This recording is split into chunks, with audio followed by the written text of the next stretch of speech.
Greetings and welcome to Word Magazine. This is Jeff Riddle. I'm the pastor of Christ Reformed Baptist Church in Louisa, Virginia. In this episode of Word Magazine, I want to not look at a textual question. We're often looking at text and translation, but I want to look at an issue related to the study of the Gospels and notice related in particular to the harmonization of the Gospels, harmonizing in particular the Synoptic Gospels, so-called Matthew, Mark, Luke, and the first three, and the Gospel of John, the so-called fourth Gospel. And it's kind of appropriate to be looking at this question this week. Today is Wednesday, April the 5th of 2023. And this coming Sunday will be the Sunday that is recognized in Western Christendom as Easter Sunday. Of course, if you're a Reformed Baptist like we are, we don't follow holy days. We won't be having a Good Friday service this Friday, etc. The old saying, of course, is every Sunday for us is a Resurrection Sunday. I just happen to be preaching right now through the Gospel of Matthew, and I'm in Matthew 26 in the Passion narrative. And anyways, but it's that time of the year when people are thinking about the historical reality, the historical fact of the crucifixion of Jesus of Nazareth.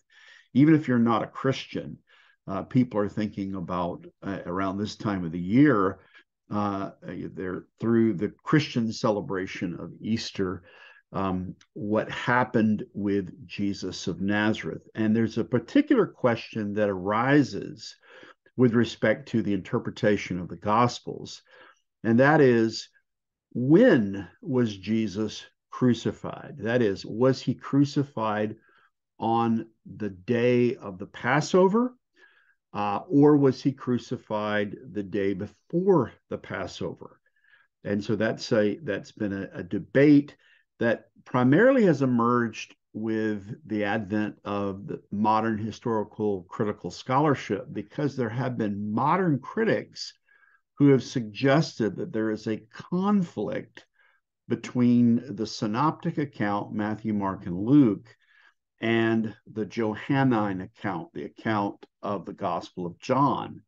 And some suggest that whereas Matthew, Mark, and Luke say that Jesus celebrated the Passover meal with his disciples on Thursday evening, during which time he instituted the Lord's Supper, and then he was crucified on Friday, which was a continuation of the Passover, which had begun on Thursday evening. And so Jesus was crucified on the Passover.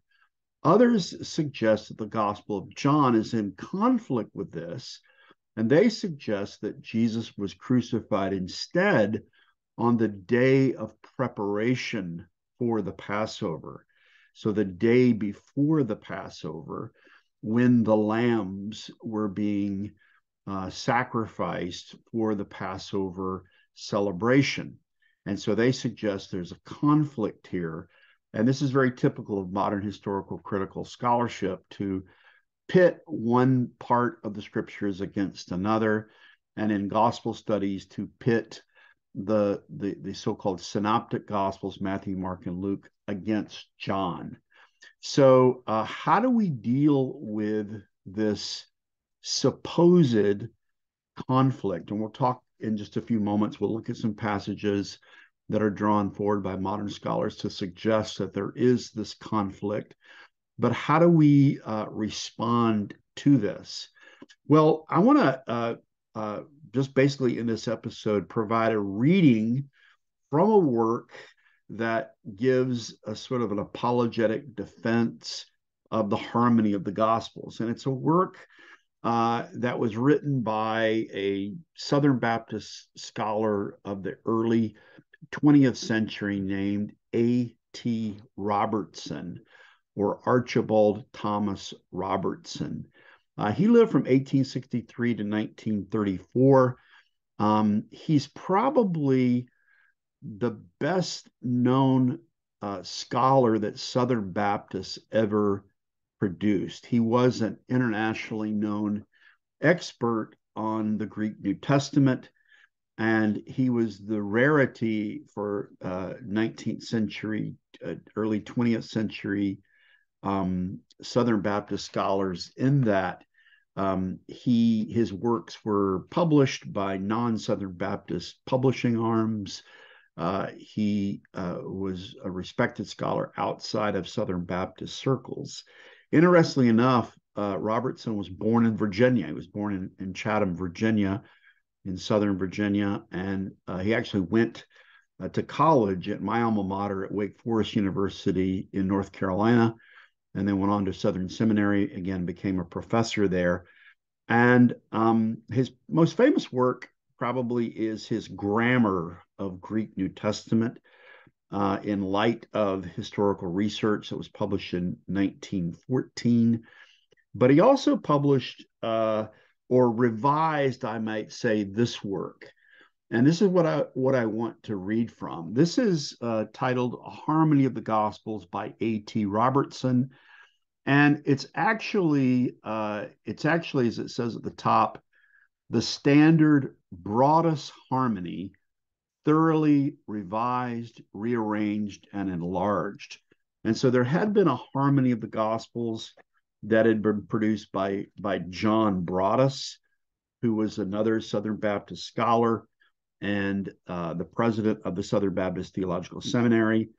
And interestingly enough, he was also A.T. Robertson's father-in-law. In fact, if you look at the dedication to this work, it is dedicated to Eliza S. Broadus, eldest daughter of John A. Broadus, an elect lady, beloved in many lands. And of course, Eliza Broadus was A.T. Robertson's wife. And this is a really valuable resource. Not only does it provide a harmony of the Gospels, but as we'll see in just a moment, at the very back of it, it has a series of explanatory notes on so-called difficult passages, places where the skeptic says, here's a contradiction in the gospel accounts. The only thing that holds this book back is he followed John Broadus in having this harmony be based upon the revised version and not on the traditional authorized version. And I've got several of these. I pick these up a lot of times. They're in used bookstores, and I pick them up, give them to other people, give them to fellow ministers or people who just enjoy studying the Bible. This is another edition of it with a different cover. The one I'm going to read from, let's see, in the front matter, says it was published by Harper and Row in 1922. And then this is a reprint that was done in 1950 by the Citizens Fidelity Bank and Trust Company.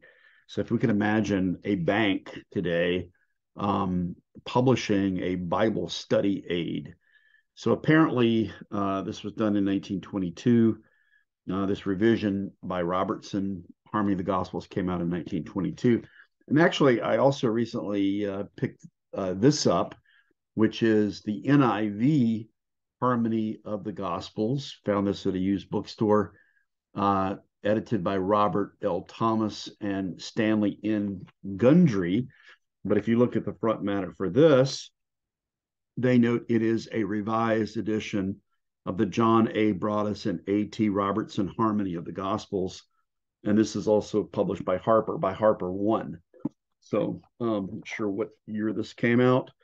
I'm going to look briefly. Looks like this was done in 1988.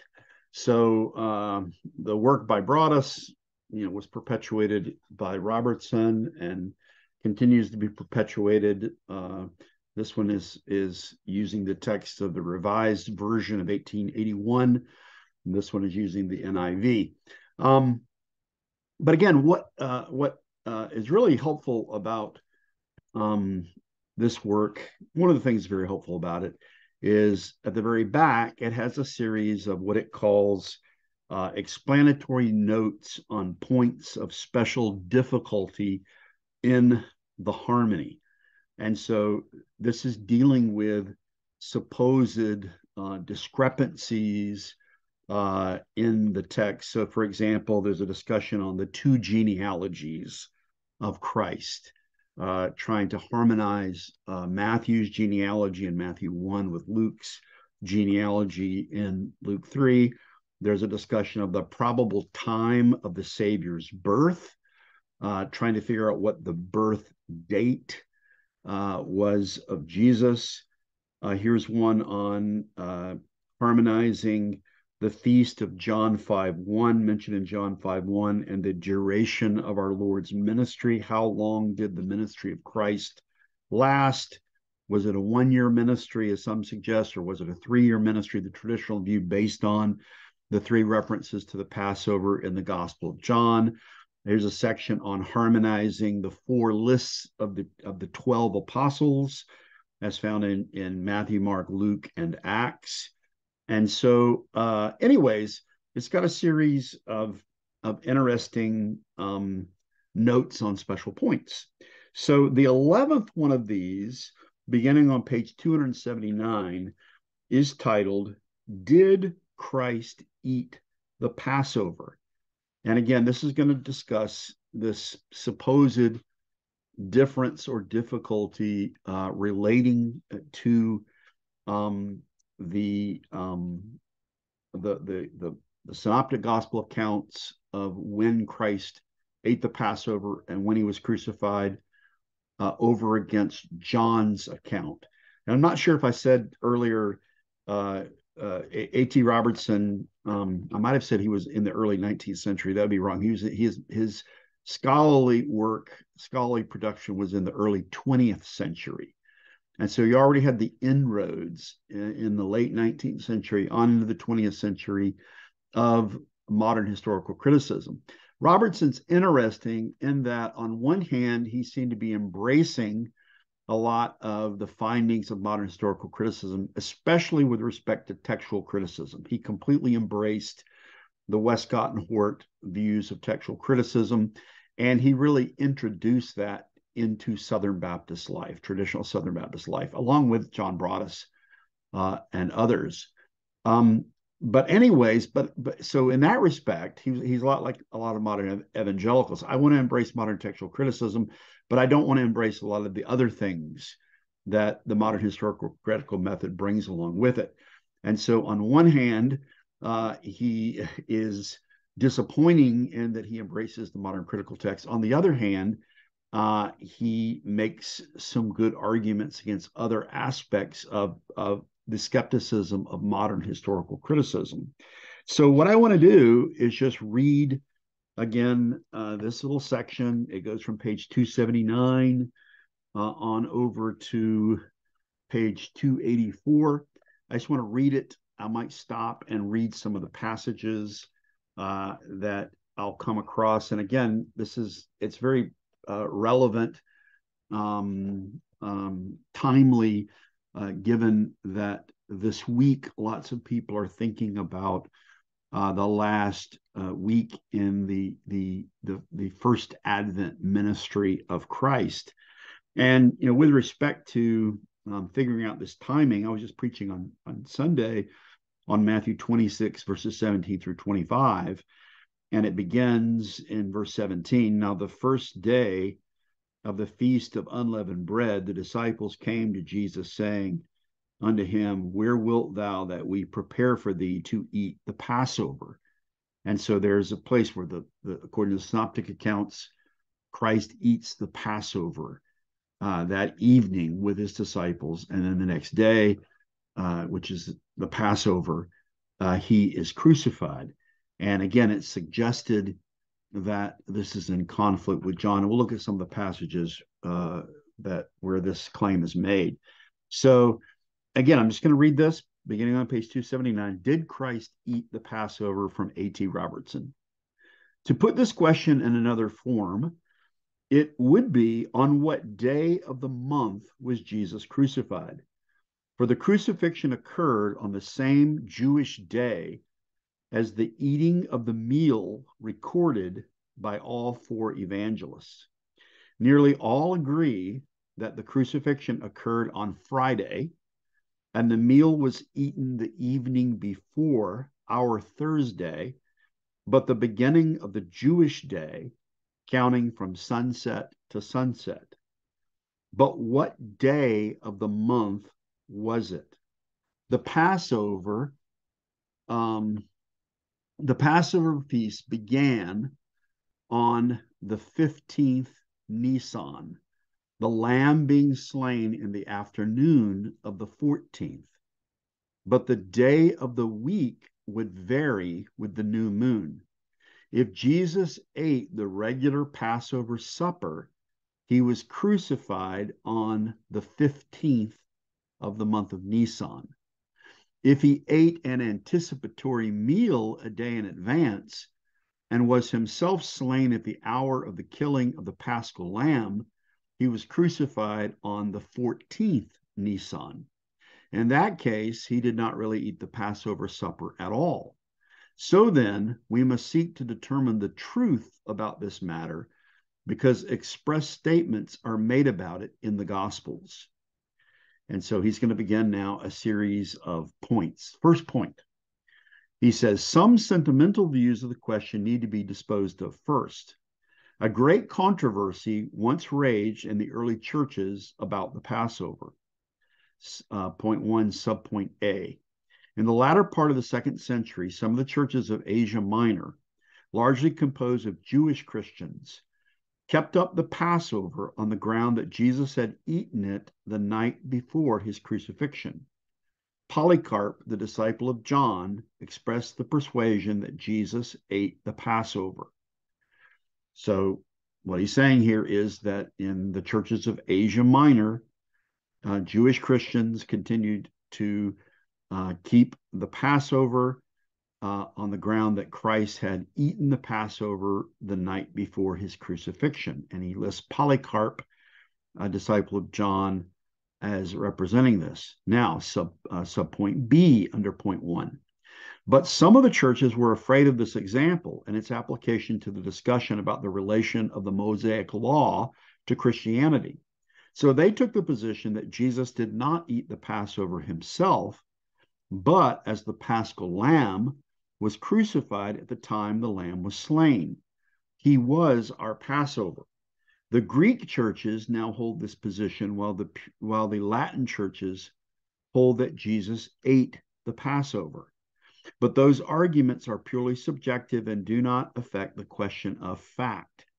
Hence, we waive this old-time controversy and come to the testimony of the Gospels themselves.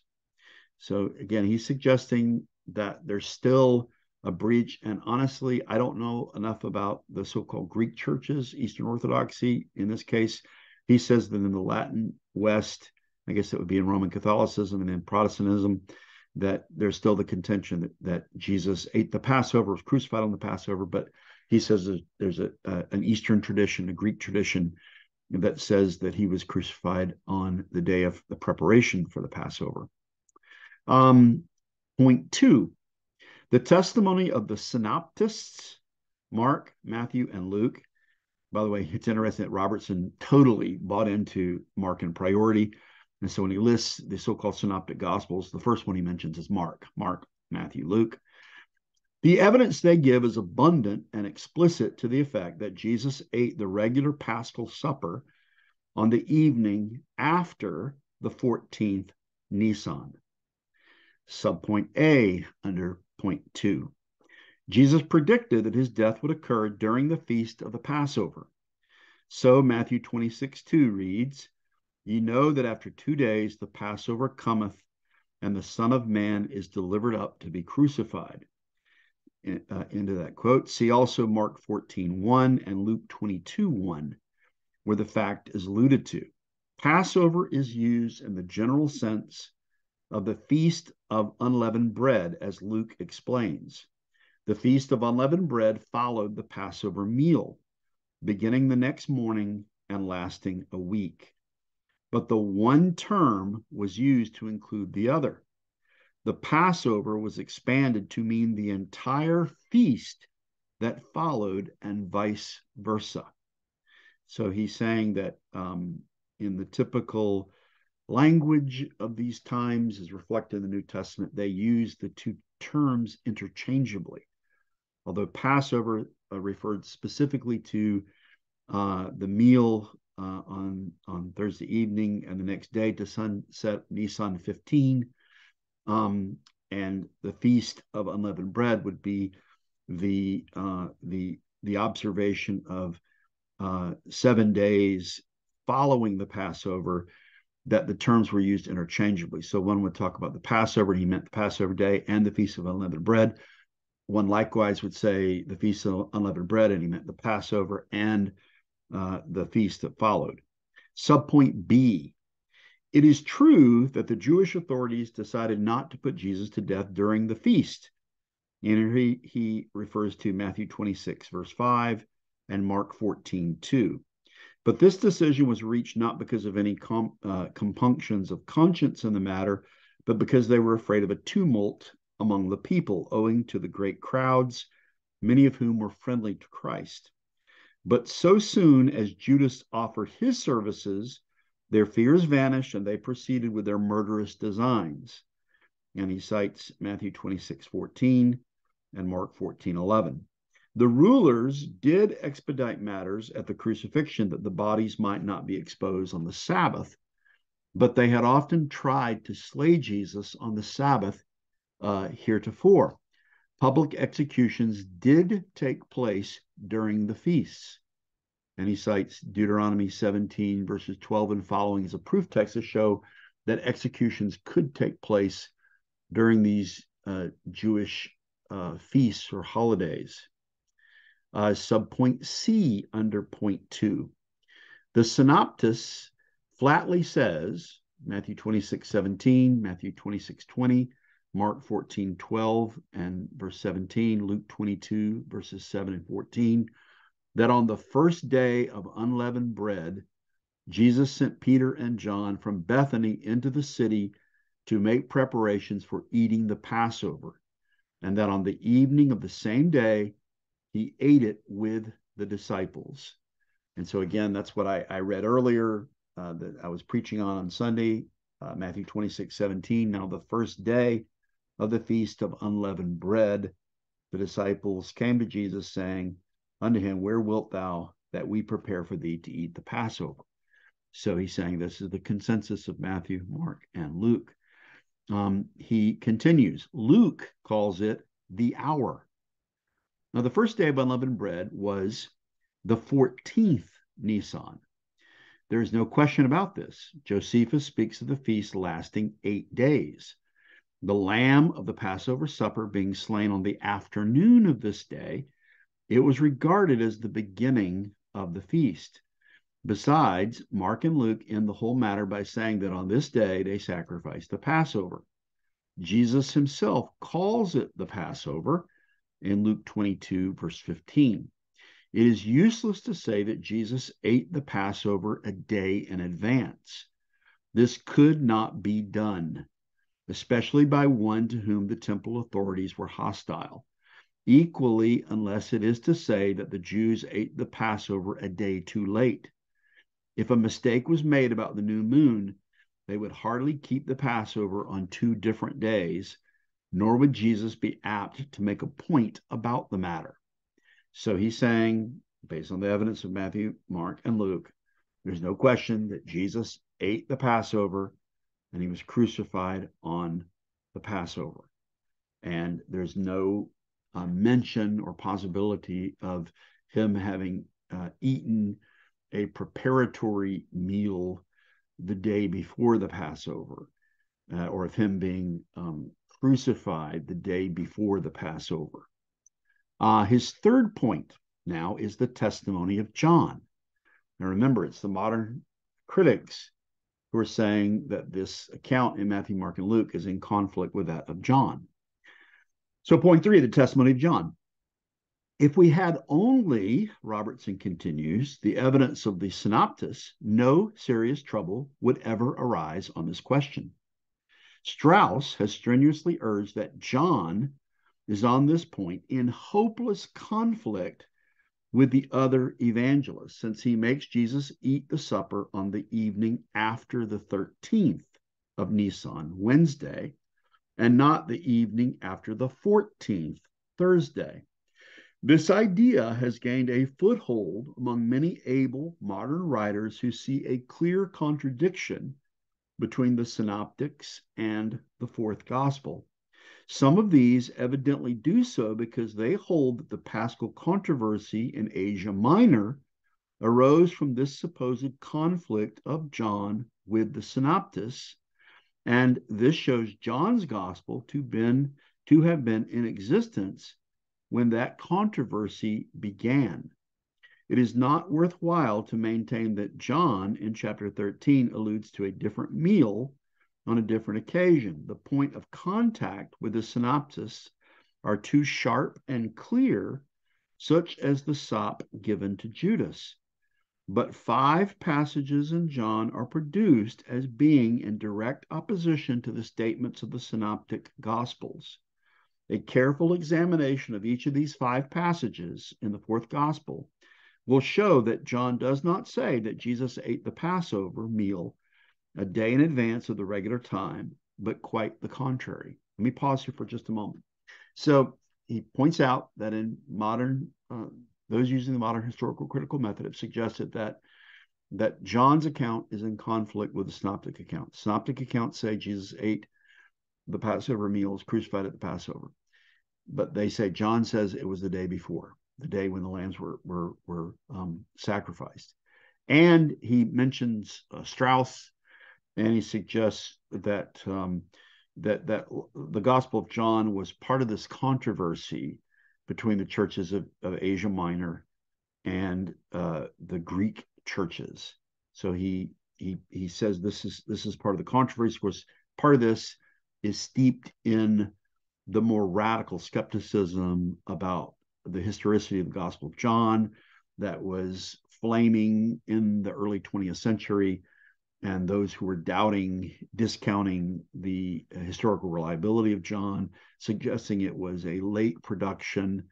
I think the manuscript finding something like Papyrus 52, which is a fragment of the Gospel of John, which dates to the early 2nd century, around 125, has blasted any notion of John being a late development, a late gospel. But anyways, Robertson makes some allusion to that. Now, he's going to go on. He's going to say, here are the 5 passages that are cited by those who say John is in conflict with Matthew, Mark, and Luke.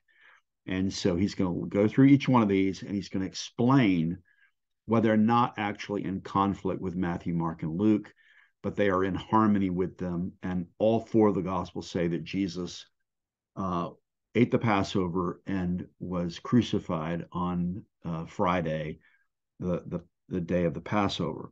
So, first of these 5 passages, which is subpoint A, is John 13, verses 1 and following, which he cites. Now, before the feast of the Passover, Jesus knowing, etc. Here it is alleged, a distinct statement is made that this supper was before the Passover, and consequently 24 hours before. But several things are taken for granted in this inference. One is that the phrase Feast of the Passover is to be confined to this particular meal and is not to include the entire festival of unleavened bread. Compare Luke 22:1.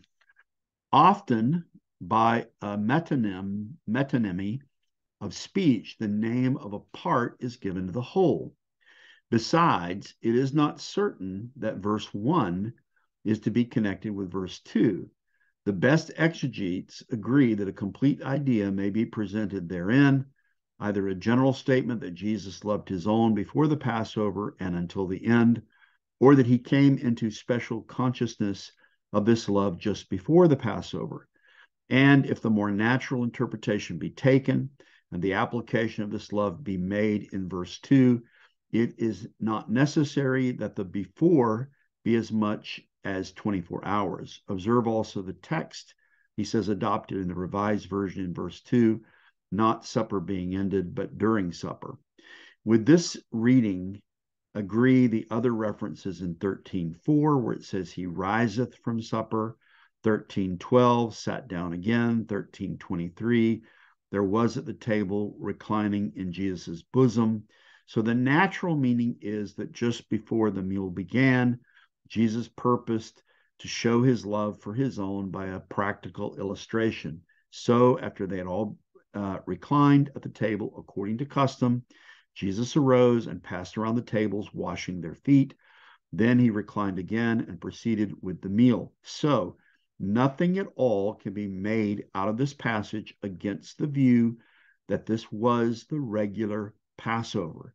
But on the other hand, the most natural meaning is that John is here describing what took place at this Passover meal. Else, why would he mention the Passover at all? So this is the first of 5 passages that are called upon by those who suggest there's a contradiction, a conflict, a disharmony between John's account and the synoptic accounts. And they seize on these words as it reads in the Authorized Version. Now, before the feast of the Passover, this is John 13:1, when Jesus knew that his hour was come, that he should depart out of this world unto the Father, having loved his own, which were in the world, he loved them unto the end. And supper being ended, the devil, having now put into the heart of Judas Iscariot, Simon's son, to betray him. That's verse 2. So they seize upon the phrase simply now before the feast of the Passover.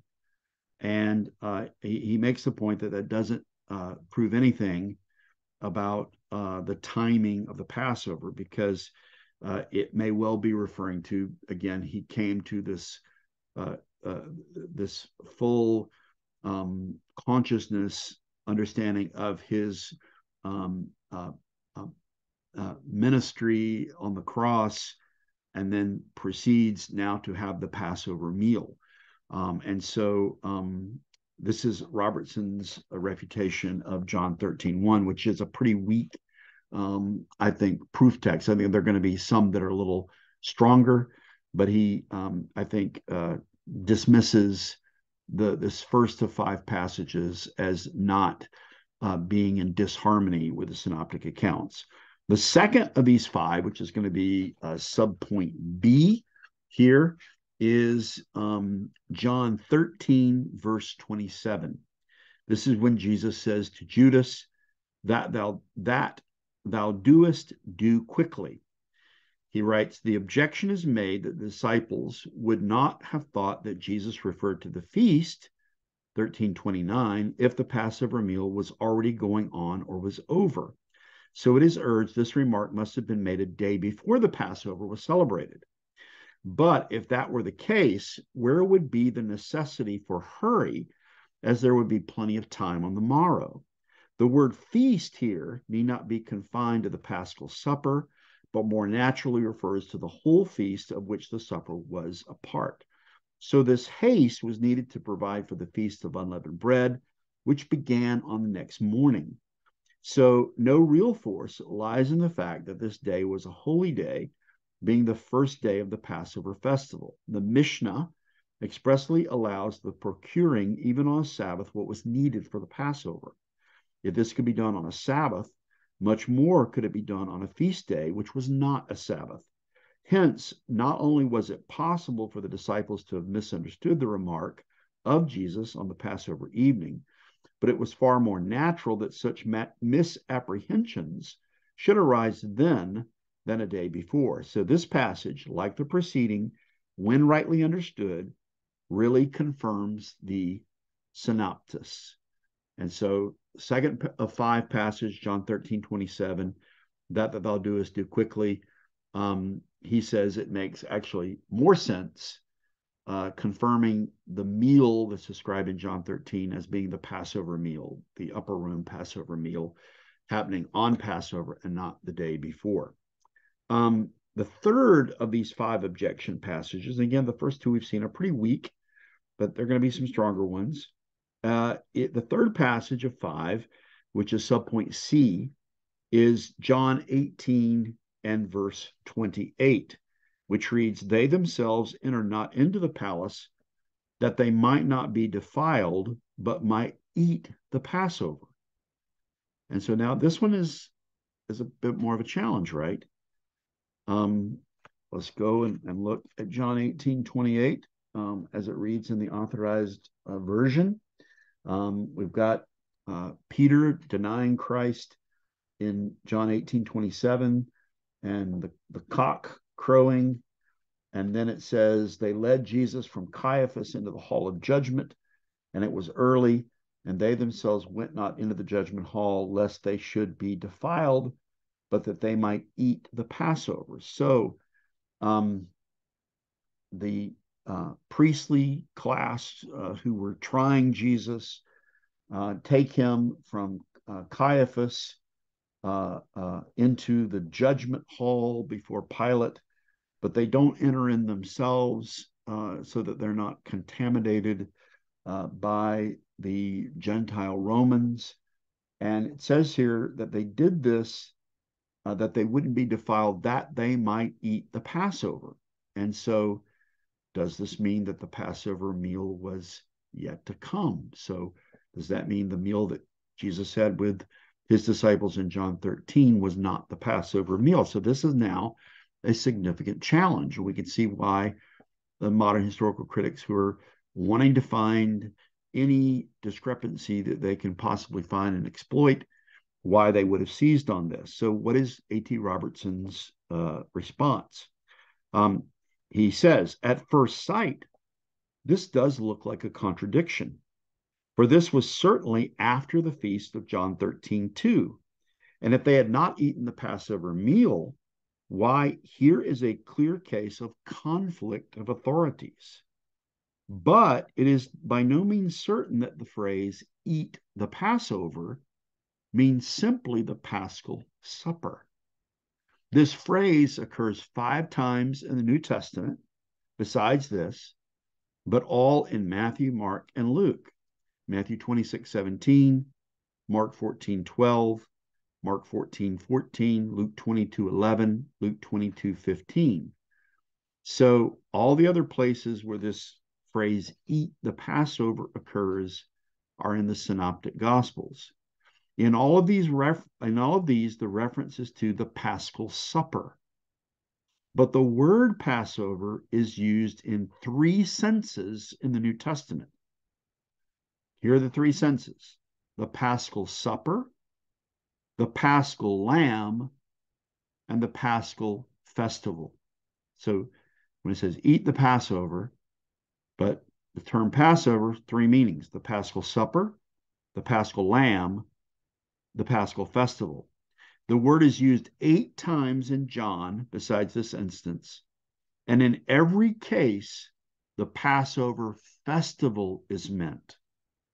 And so when the Jews who take Jesus from Caiaphas to Pilate say they don't want to go into the hall of judgment so they're not defiled, so they can eat the Passover, he's saying in John's gospel, that doesn't mean that they can't eat the Paschal Supper. It means that they might not eat or participate in the Paschal festival that is to come.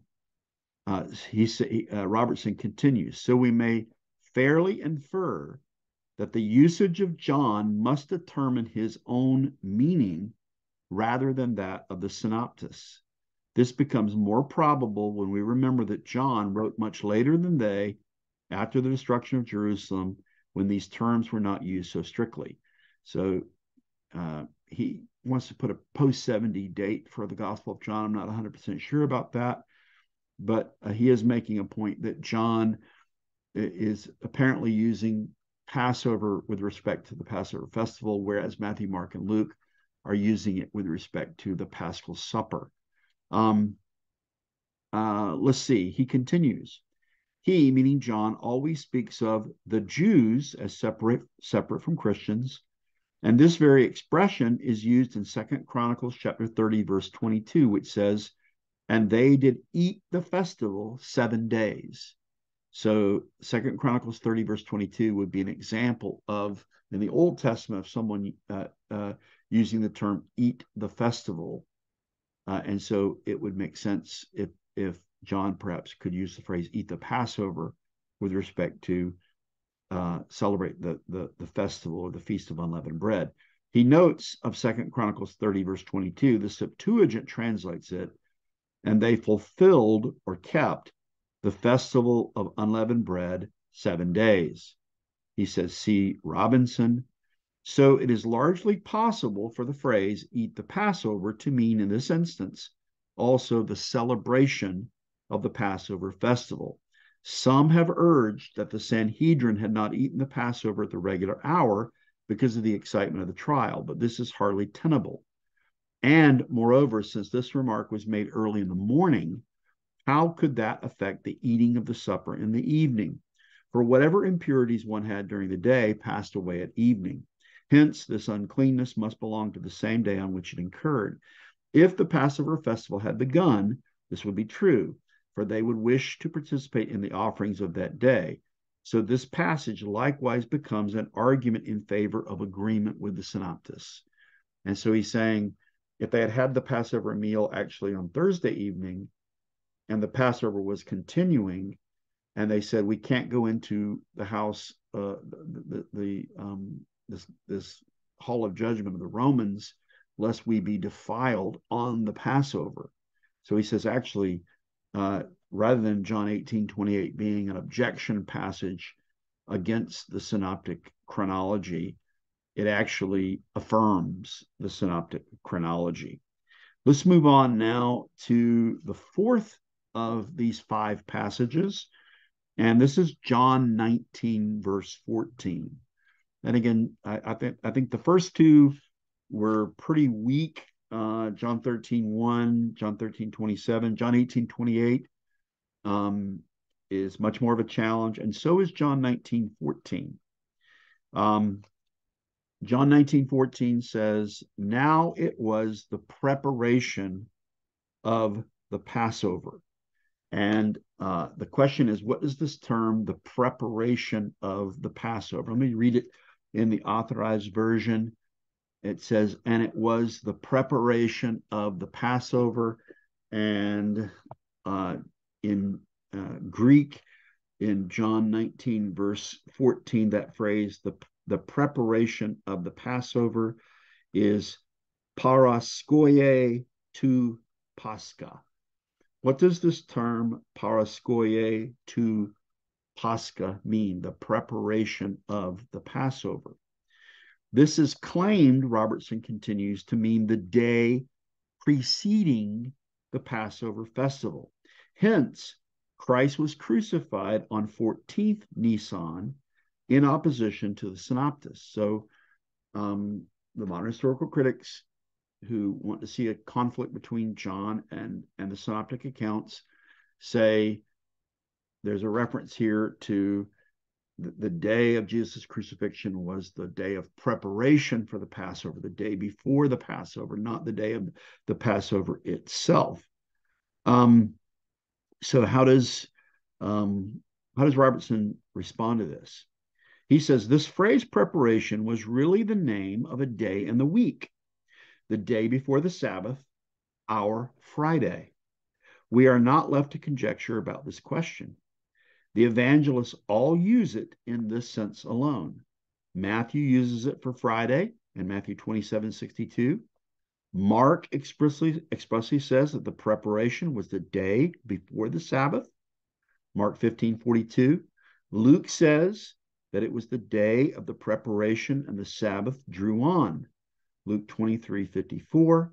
And John himself so uses the word in 2 passages, John 19:31, John 19:42, in both of which haste is exercised on the preparation because the Sabbath was at hand.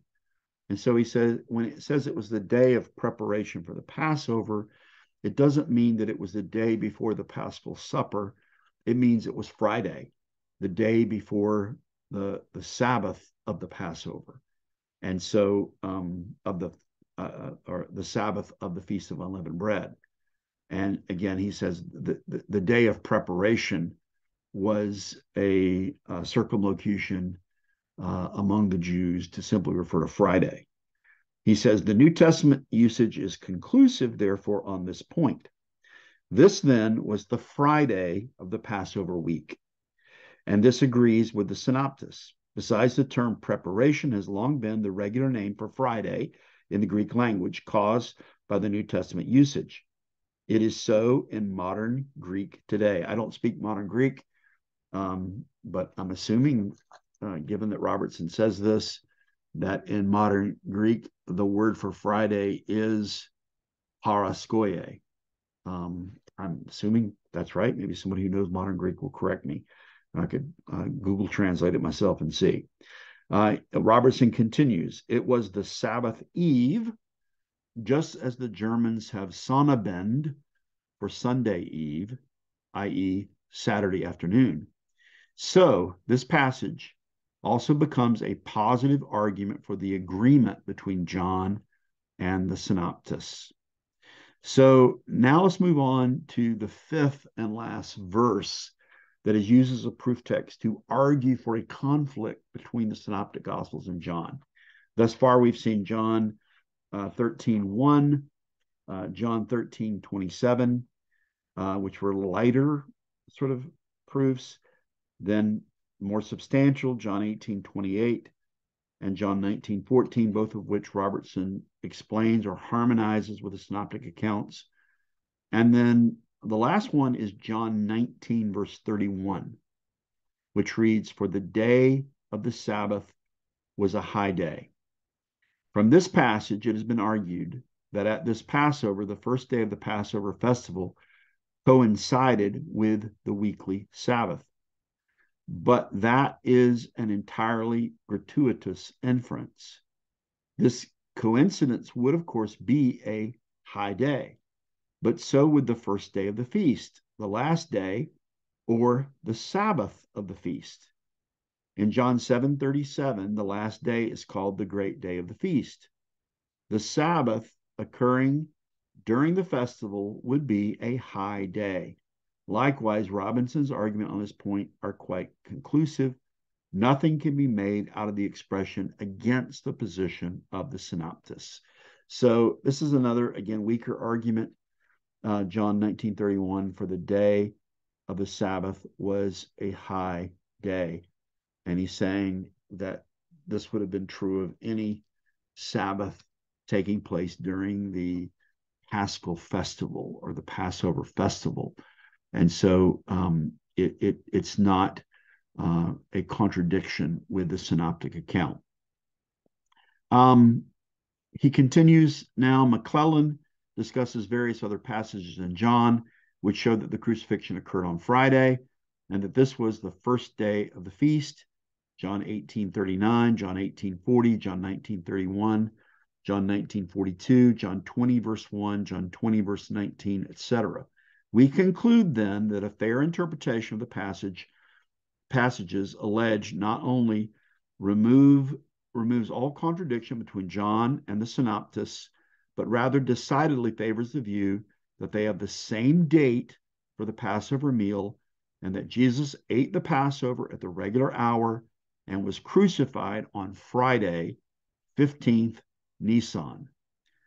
He continues, it is reassuring to note that David Smith, in his book, The Days of His Flesh, Appendix 8, reaches the same conclusion as that just stated.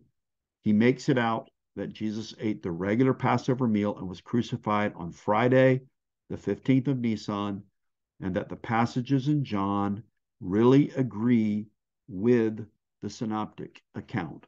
And so with that, that's the end of this point 11, which is, did Christ eat the Passover? So I'm appreciative of A.T. Robertson's work, which still lives on today in this hopeful harmony. And, you may be reading through the Gospels this week, and maybe you would be reading and you would run across one of these passages. And I think the more challenging ones would be trying to harmonize John 18:28 and John 19:14.